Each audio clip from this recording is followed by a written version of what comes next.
Gold, trusted gold buyers. మీరు తాకట్టు పెట్టిన బంగారాన్ని విడిపించి ఈ రోజు ఉన్న మార్కెట్ ధరకు కొనబడును.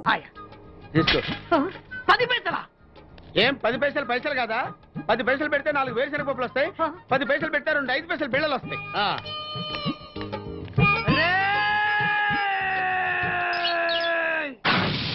గుర్తొచ్చిందా? ఇది నువ్వు ఇచ్చిన 10 పైసలే.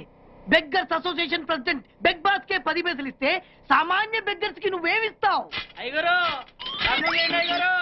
అరే నా నల్జిత వాడికి ధర్మం చేయాలి. Very good. ఇలాగే కంటిన్యూ అయిపో. Thank you sir. నీకు మా అసోసియేషన్ లో మెంబర్షిప్ ఇస్తాం. హలో రాయ్ కోటేశ్వరరావు, నిన్నీ రోజే చంపబోతున్నాను. ఎవడ్రా మాట్లాడేది? స్వామినిరా, నువ్వెక్కడైనా దాక్కో, ఎంతమందినైనా కాపలా పెట్టుకో, కానీ నా చేతిలో నీ సావు తప్పదని తెలుసుకో. రఘు, ఎస్ సార్, మన వాళ్ళందరినీ అలర్ట్ గా ఉండమని చెప్పు. Okay sir. నేను వెళ్ళి కోటేశ్వరరావు గారిని చూసాను. అలాగే సార్. ఓకే.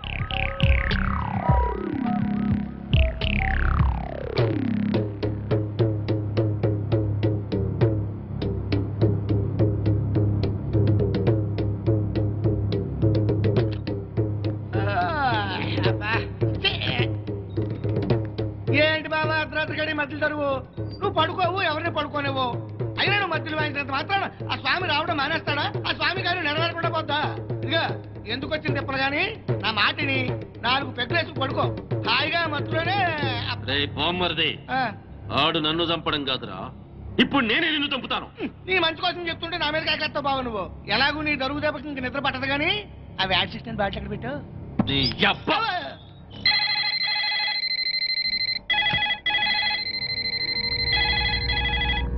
కోటేశ్వరరావు గారు లిఫ్ట్ చేయండి. హలో, నేను ఎస్పీని మాట్లాడుతున్నాను. అక్కడ ఇన్స్పెక్టర్ బెనర్జీ ఉన్నాడా? సార్ మీరు పెట్టండి సార్. సార్ నేను బెనర్జీని మాట్లాడుతున్నాను సార్. బెనర్జీ, కోటేశ్వరరావు గారికి వాళ్ళ ఇంట్లో సేఫ్టీ లేదు. మన కంట్రోల్ రూమ్కి తీసుకురా with protection. Yes sir. Sir మా ఎస్పీ గారు మిమ్మల్ని మా కస్టడీలో ఉంచమని ఆర్డర్ వేశారండి. వెళ్దాం పదండి. రఘు సార్, అందరిని ఫాలో అవ్వమని చెప్పు. Come on take. Yes sir. Constable రండి, ఫాలో మీ. Yes sir. మీరు ఎక్కండి సార్. త్వరగా.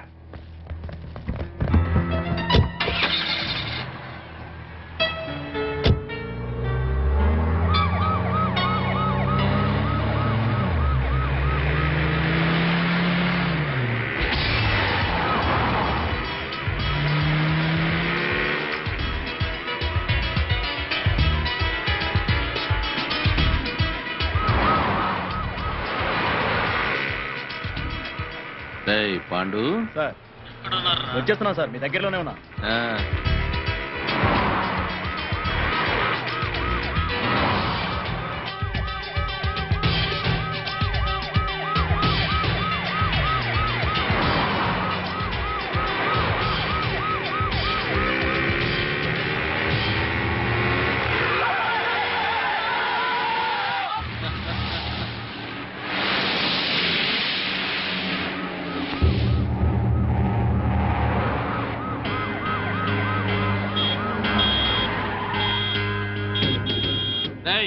ఏమిట్రా రోడ్డు కట్టంగా ఆపావు? ఆపలేదు సార్, ఆగిపోయింది. సర్లే తొందరది. అలాగే సార్. 420. Yes sir. వెనకాల 9999 వస్తుందని చూడు. వస్తుంది సార్, మనల్ని ఫాలో అవుతుంది. అప్పుడప్పుడు చూస్తూ ఉండు.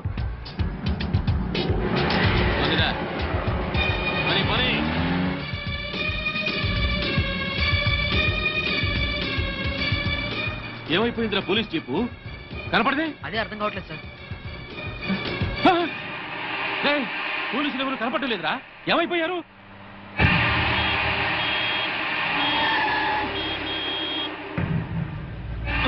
మళ్ళీ వీడెవడ్రా రోడ్డు అడ్డంగా పెట్టాడు?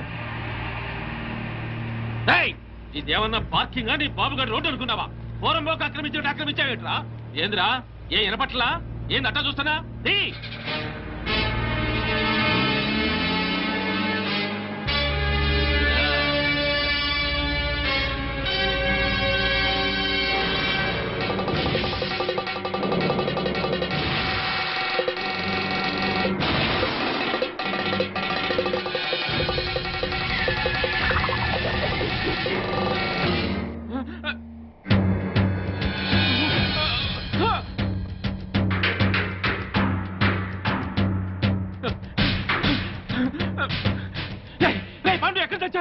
నా వెనకాల ఫాలో అవ్వమని చెప్పాను కదా. మీకోసమే వెతుకున్నా సార్. ఎక్కడున్నారు సార్? నేను ఈ అల్యూమినియం ఫ్యాక్టరీ దగ్గర ఉన్నాను. తొందరగా వచ్చావండి.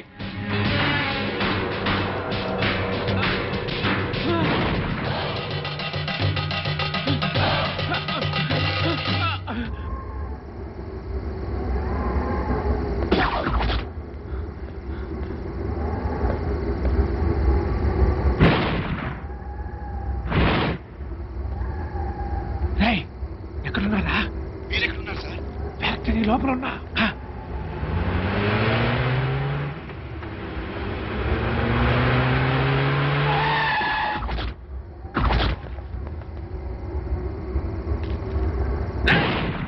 స్వామి, నువ్వు మాస్టర్ ప్లాన్ వేసి పోలీసుల్ని మధ్యలో మాయం చేస్తావని తెలిసే నా ఏర్పాట్లలో నేను ఏంద్ర దిష్టిబొమ్మలాగా చూస్తాను.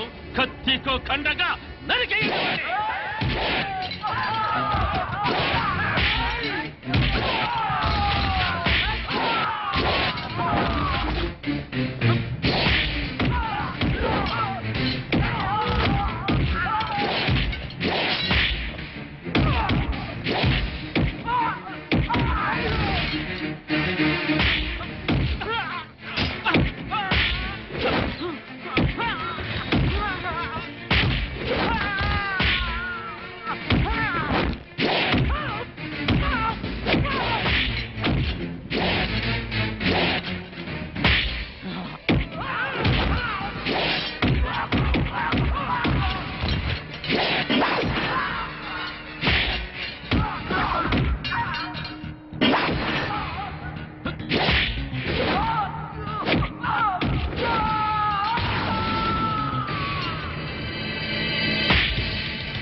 గ్యారంటీగా తప్పేది నన్నే.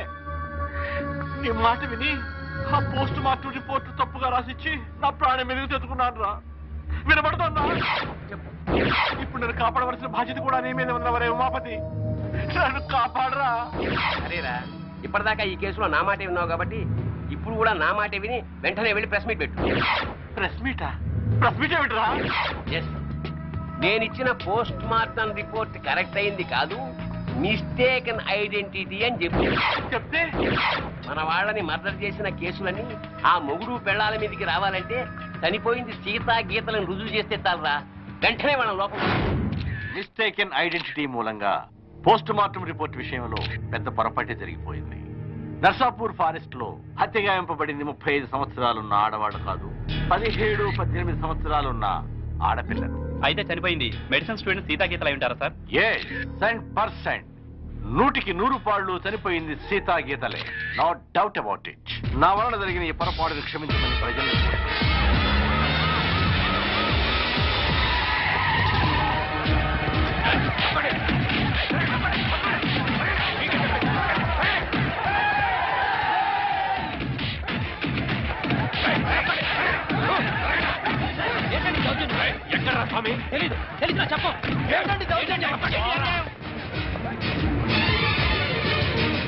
ఎక్కడే నీ మొగుడు?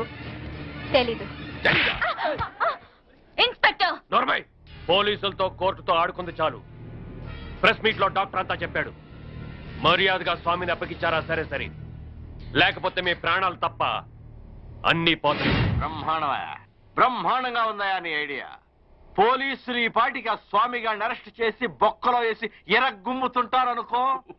మరేంటనుకున్నావు, మనది క్రిమినల్ బ్రెయిన్.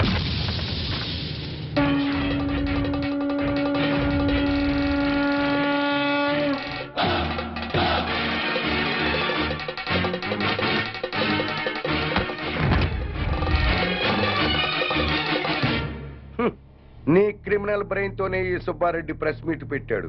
వీడికి నీకు సంబంధం లేదు సార్. వాడు డాక్టర్, నేను లాయరు. వీడు జస్ట్ నా క్లయింట్. పైగా వాడి క్యాష్ వేరు, నా క్యాష్ వేరు. ఈ కేసులో నిన్ను లాయర్ గా పెట్టుకుంటాను. అప్పుడు నేను నీ క్లయింట్నేగా. ఖచ్చితంగా నా క్లయింట్ అయిపోతారు సార్. అప్పుడు నన్ను కోర్టులో నిర్దోషిగా నిరూపించాల్సిన బాధ్యత నీదేగా. కాదని ఎవరు చెప్పారు సార్? అసలు మిమ్మల్ని హంతకులన్న విధవలు ఎవరండి? మీకు ఆ హత్యలకి ఎటువంటి సంబంధం లేదు లేదు లేదు. ఇదే మాట రేపు కోర్టులో చెప్పడం ఏమిటి సార్? మిమ్మల్ని నిర్దోషిగా నిరూపిస్తాను. మాట నిలబెట్టుకో. దిగారు మెట్ల కింద వాడిని నువ్వు బయటికి తీసుకురావడం ఏమిటిరా? వాడా? నా క్లయింట్ పట్టుకుని వాడు వీడు అంటావురా? అసలు ఎవరనుకున్నారా? ఎవరనుకున్నావు? సామంటే సాక్షాత్ శంకరాచార్య, ఈయనే మహాత్మా గాంధీ, ఈయనే గౌతమ బుద్ధుడు, ఈయనే స్వామి వివేకానంద. ఆయన శ్రీమతి ఎవరనుకుంటున్నావు? ఎవర్రా? మానవతామూర్తి, మానవతామూర్తి, మానవతామూర్తి, మానవతామూర్తి, మానవతామూర్తి, మానవతామూర్తి. మానవతామూర్తి? అవును సార్. ఈ హత్యలకి నా క్లయింట్లు వేణుగోపాల స్వామి, కనక మహాలక్ష్ములకి ఎటువంటి సంబంధము లేదు. నా క్లయింట్లు నిర్దోషులు సార్. పోలీసులు వీళ్ల మీద తప్పుడు కేసులు బనాయించి అనవసరంగా కోర్టుకి ఇచ్చారు. బియ్యంలో రాళ్లు కలిపితేనే నేరం అనుకునే ఈ దంపతులు అసలు మనుషుల ప్రాణాలని ఎలా తీయగలరు సార్? ఇంతకు ముందు కేసుల్లో ఈ దంపతులకు నువ్వు వ్యతిరేకంగా వాదించావు కదయ్యా. పైగా ఆనంద్, కోటేశ్వరరావు, బాపినేని గారు నిర్దోషులు అన్నావు. అప్పుడు ఆ కేసులో వాళ్ళది న్యాయం అనిపించింది సార్. ఇప్పుడు ఈ కేసులో వీళ్ళది న్యాయం అనిపిస్తోంది. న్యాయం ఎటుంటే నేను అటే ఉంటాను కదా సార్. తప్పులేదు. Proceed. Thank you sir. Driver Yadagiri, Anand, Koteswararao, Bapineedu హత్యలకి నా క్లయింట్స్ కి ఎటువంటి సంబంధం లేదు సార్.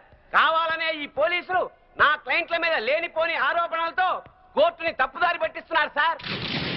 సంబంధం లేదని అంత గట్టిగా ఎలా చెప్తున్నారు? సాక్ష్యం ఉండాలి కదా. సాక్ష్యం లేకుండా ఎలాగ సార్? అసలు కోర్టు వారికి కావాల్సిందే అది కదా. నమస్కారం సార్. ఇంతకు ముందు సీతాగీతల హత్య కేసులో పోస్ట్ మార్టం రిపోర్ట్ ఇచ్చిన డాక్టర్ నేనే సార్. ఆయన ఆ డెడ్ బాడీ సీతాగీతలవి కావని, 35 ఏళ్ల వయసున్న వేరే ఆడవాడమని ఇదే కోర్టులో రిపోర్ట్ సబ్మిట్ చేశాను సార్. ఎస్. ఆ డెడ్ బాడీ సీతాగీతలవి కావని చెప్పడానికే వచ్చాను సార్. ఏమిటయ్యా, నీ వల్లే కదా ఈ కేసు మళ్ళీ మోసుకు వచ్చింది. చనిపోయింది 35 ఏళ్ల వయసున్న వాళ్ళు కాదు, 18 ఏళ్ల వయసున్న వాళ్ళు అని నిన్న ప్రెస్కి నువ్వే కదా చెప్పావు. చెప్పాను సార్. అలా చెప్పాల్సి వచ్చింది సార్. ఈ పోలీసులు నన్ను కొట్టి చిత్రహింసలు పెట్టి ఆ రకంగా చెప్పించారు సార్. కావాలంటే చూడండి సార్. చూడండి సార్, చూడండి సార్, ఎలా కొట్టారో చూడండి సార్. సార్ ఆయన చెప్పేదంత అబద్ధం సార్. మాకేం తెలీదు. కొట్టామని ఎప్పుడైనా ఒప్పుకున్నారా మీరు?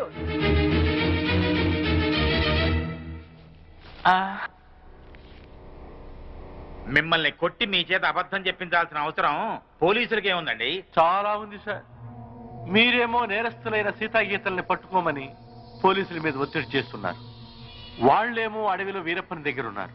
ఈ పోలీసులకు అడవిలో ఉన్న వీరప్పన్ దగ్గరికి వెళ్ళడానికి ధైర్యం చాలక, ఇటు మీకు ఏం చెప్పలేక మధ్యలో నన్ను నానా చిత్రహింసలు పెట్టి ఆ చనిపోయిన వాళ్లే సీతా గీతలని నా చేత తప్పుడు రిపోర్ట్ చెప్పించారు సార్.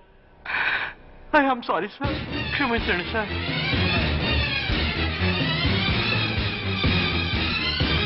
ఒక బాధ్యత గల ప్రభుత్వ డాక్టర్గా అప్పుడు ఇప్పుడు ఒకే మాట నిలబడుతున్నాను సార్. కోర్టు ముందు ప్రవేశపెట్టిన డాక్టర్ గారి సాక్ష్యాన్ని పరిగణనలోకి తీసుకుని కోర్టుని తప్పుదారి పట్టించిన ఈ ఇన్స్పెక్టర్ మీద ఎస్ఐ మీద చర్యలు తీసుకుంటూ అమాయకులైన నా క్లయింట్లకి న్యాయం జరిపించవలసిందిగా కోర్టు వారిని సవినయంగా కోరుకుంటుంది.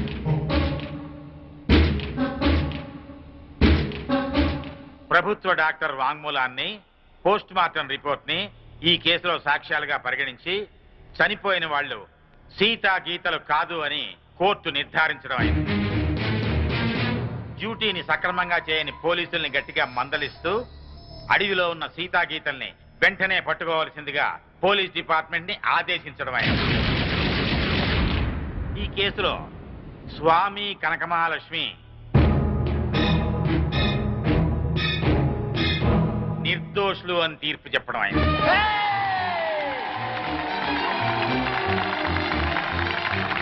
ఆగండి ఆగండి ఆగండి.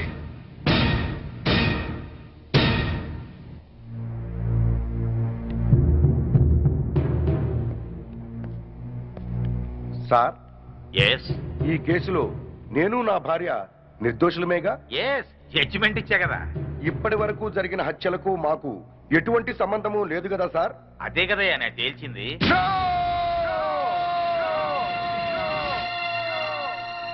ఆ భగవంతుని సాక్షిగా, ఈ న్యాయస్థానం సాక్షిగా అసలు నిజం చెప్తున్నాను సార్.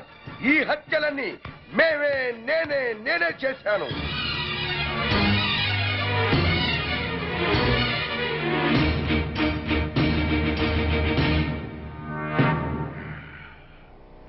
క్షమించండి సార్, నేను నా భార్య కలిసి అందరినీ చంపాం.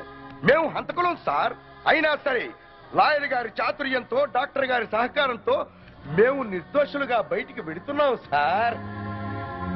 సామాన్యులమైన మాలాంటి వాళ్లే కోర్టుని మోసం చేసి వెళ్లిపోతుంటే ఇక డబ్బున్న వాళ్ళు, గూండాలు, రాజకీయ నాయకులు కోర్టుల కొత్త వారిళ్లకు వచ్చినట్టు వచ్చి నిర్దోషులుగా వెళ్లిపోతున్నారు సార్. ఇది న్యాయమేనా సార్? బజార్లో సిగరెట్లు కొనుక్కున్నట్టు, కిళ్ళీలు కొనుక్కున్నట్టు సాక్షుల్ని కొనుక్కుని మీ ముందు పెడుతుంటే వాటిని బట్టి తీర్పు చెప్పటం ఎంతటి అన్యాయం సార్. ఈ న్యాయస్థానంలో తప్పు చేసిన వాడికి శిక్ష పడుతుందనే భయమే ఉంటే ఆ దుర్మార్గులు నా చెల్లెల్ని ఇంత కిరాతకంగా చంపేవాడు కాదు సార్. నేను చేస్తున్న ఈ న్యాయ పోరాటం నా చెల్లెళ్ళ గురించి కాదు సార్. ఈ భారతదేశంలో ఎందరో అక్క చెల్లెళ్ళు అన్యాయాలకు, అక్రమాలకు బలైపోతున్నారు సార్. అలా జరగకుండా ఉండాలంటే ఈ న్యాయ వ్యవస్థను ప్రక్షాళన చెయ్యాలి సార్, ప్రక్షాళన చెయ్యాలి. సాక్ష్యాలను బట్టి కాదు సార్, నిజాలను బట్టి తీర్పు చెప్పండి. ఆ దేవుడే దిగి వచ్చి మర్డర్ చేశాడని నిరూపించగలరండి కొందరు లాయర్లు. తాము వాదించేది తప్పని తెలిసి కూడా న్యాయస్థానాన్ని తప్పుదారి పట్టిస్తున్న ఆ న్యాయవాదులకు వేయండి సార్ శిక్ష. భారతదేశంలో ఏ రాజకీయ నాయకుడు ఈ కోర్టుకొచ్చి దోషిగా బయటికి వెళ్ళట్లేదు సార్. కింది కోర్టులో శిక్ష పడ్డా పై కోర్టుకు వెళుతున్నాడు, పెద్ద లాయర్ని పెట్టుకుంటున్నాడు, నిర్దోషిగా బయటికి వెళ్ళిపోతున్నాడు సార్. అంటే మన దేశంలో రాజకీయ నాయకులంతా ఉత్తములేనా? ఒక్కడు కూడా తప్పు చేయలేదా? ఒక నోటు కట్ట పడేస్తే మన ప్రథమ పౌరుడైన రాష్ట్రపతిని అరెస్ట్ చేయమని ఆర్డర్ పాస్ చేసే న్యాయస్థానాలు ఇక్కడ ఉన్నాయి సార్. ఇక సామాన్యుడి పరిస్థితి ఏమిటి సార్? ఈ న్యాయాలు, ఈ చట్టాలు ఇలాగే ఉంటే ఆడబడుచులు నిండుగా ముసుగేసుకుని ఇంట్లో తాళం వేసి కూర్చున్న మానభంగం చేసి వెళ్ళిపోతారు సార్ ఈ దుర్మార్గులు. అదే చట్టం, న్యాయం బలంగా ఉంటే ఒక ఆడబడుచు ఒంటరిగా రోడ్డు మీద వెళుతున్నా కన్నెత్తి చూడటానికి భయపడతారు సార్.